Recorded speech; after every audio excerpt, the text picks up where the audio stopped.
IVM.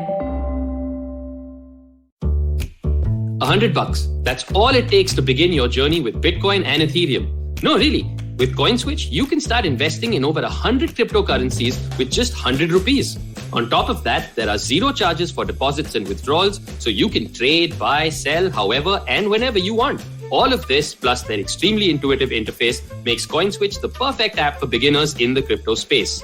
But don't take my word for it. Just download CoinSwitch for free and try it out for yourself. If you'd like more information on cryptocurrencies, tune into a show about crypto with me, Rohan Joshi, my new adventure on IVM Podcasts. CoinSwitch, kuch to badlega.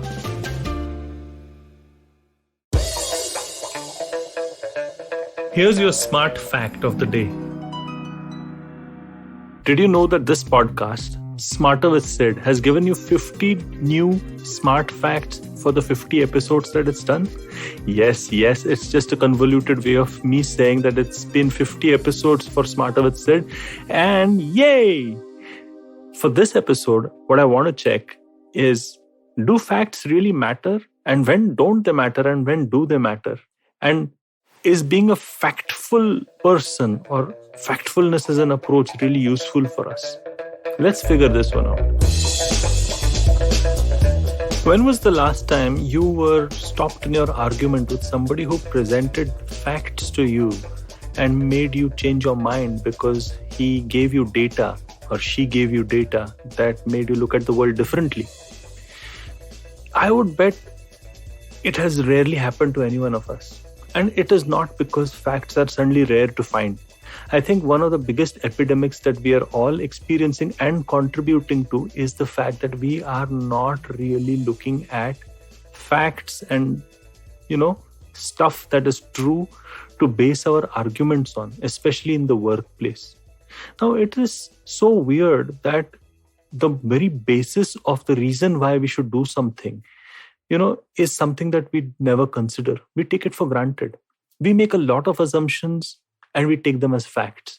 We don't look at facts for fact's sake. In fact, when I started Smarter with Sid, one of the things that I said to myself was, the world has too many people thinking about their beliefs and what their strong assumptions are, but very few people actually go at things with a fact-based approach.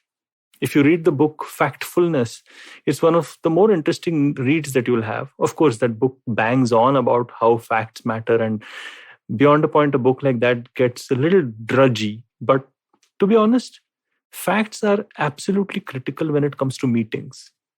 If you look at really big companies, really successful companies like Amazon, they have done this wonderful thing with facts. In fact, people refer to facts much more than they do in companies that are not so successful. Just think about it. When you go to a meeting in Amazon, apparently you are reading a document that has been circulated so that everyone's brought up to speed, with facts. Now, I don't know this for a fact because I've never worked in Amazon, but if it doesn't, well, then it should do it. In fact, every meeting should be probably dealt with in this way, that facts are discussed, facts are understood, data is understood before general gyan is thrown about. But we always throw about general gyan in meetings, in interpersonal relationships, in casual conversations over a party. We are just throwing our emotions, our biases, our worldviews, our assumptions. We toss them around like facts, and we hardly ever look at facts for fact's sake.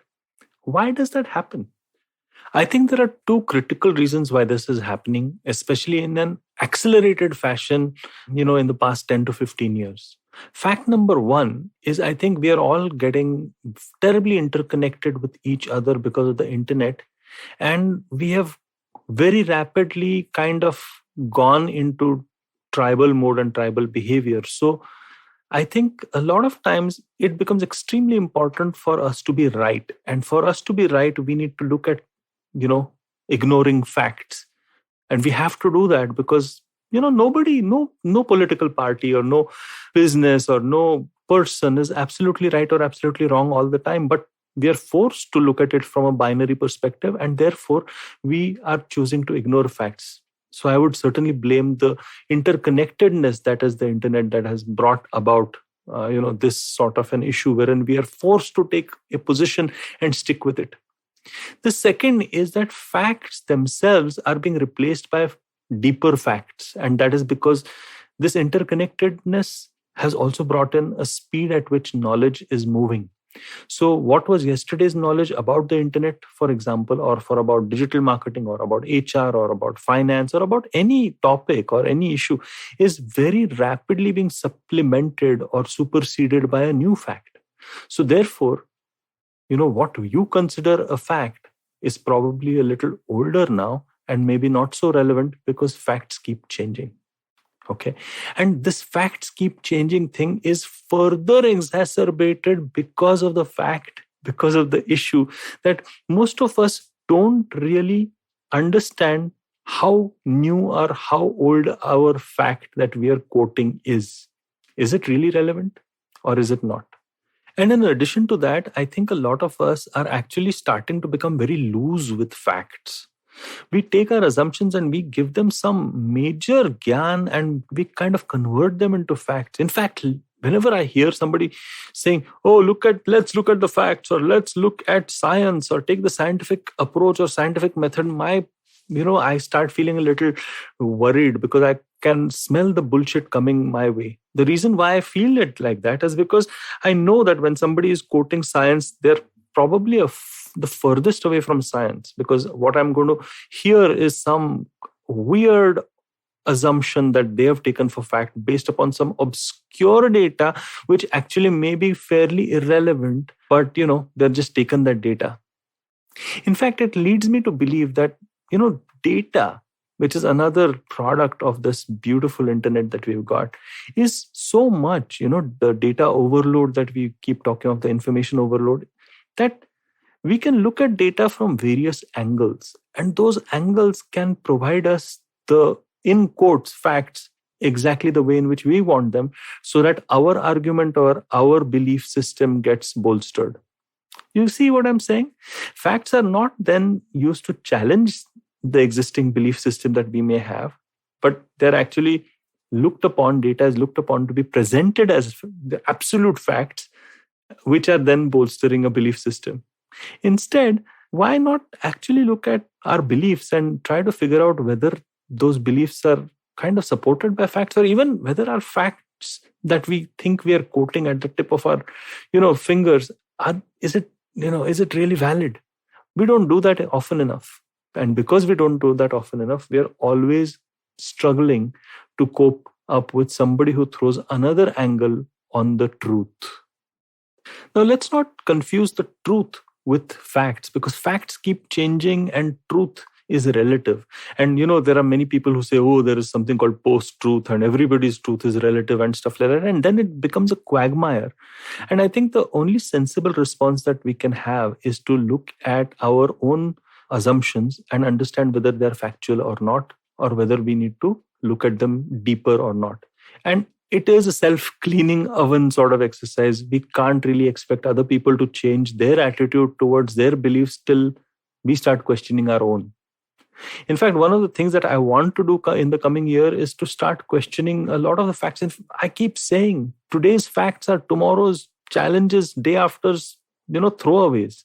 And that is probably the most healthy attitude that we can take towards the facts that we hold so dear today.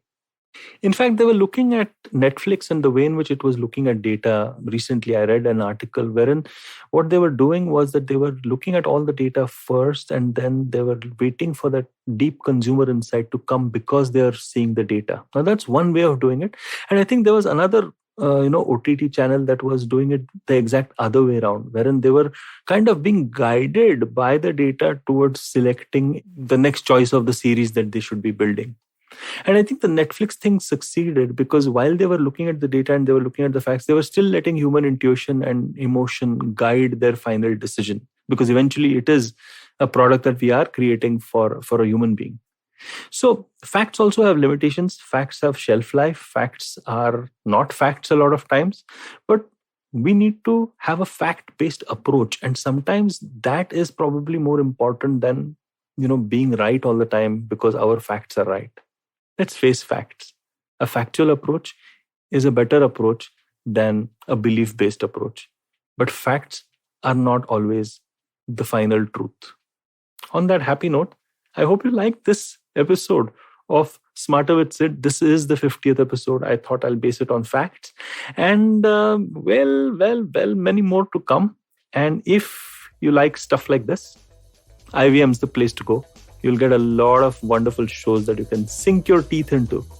Until next time then, and of course you can always follow me. I'm the Traveling Professor on LinkedIn and Instagram. Ciao then.